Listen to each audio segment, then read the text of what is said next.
সকাল সকালে আমি বাড়ি ছিলাম না, আব্বু চলে গেছিলো বাজারে। আমি নাস্তা বানাতে লেট হবে দেখে নাস্তা নিয়ে আসলো, রুটি ভাজি আর হচ্ছে সস আনছিল। তো এই তো বাচ্চাদের খাওয়াচ্ছিলাম, ওদের মাদ্রাসা স্কুলের টাইম হয়ে যাচ্ছিল। তো এই তো বাচ্চাদের খাওয়ালাম, আমি নিজে খেলাম। আসসালামু আলাইকুম এভরিওয়ান, কী অবস্থা আপনাদের? আমি আলহামদুলিল্লাহ ভালো আছি। সবাই আমার পেজটা লাইক করবেন, ফলো করবেন। তো এই তো বাজারে গেছিলাম আমি। তো এই তো কিছু হালকা কিছু কেনাকাটা করলাম, বোনের বাচ্চাদের জন্য কিনলাম হচ্ছে ব্যান, আর হচ্ছে আমার জন্য কিনলাম কানের দুল, হচ্ছে গলার একটা সেট। তো এই তো এগুলো কিনে বাড়ি আসলাম। তো সাইব প্রতিদিনের মতোই মাদ্রাসা যাচ্ছিল, তো একটু এগিয়ে দিচ্ছিলাম। তো এই তো চলে যাচ্ছে, যেতে যেতে কি যেন বলতেছিল আমার মনে নেই।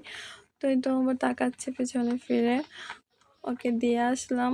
তালের শ্বাস খাবে বলছিল, তো আমার বাবা এগুলো কেটে রাখছে, ও আসলে যাতে খেতে পারে।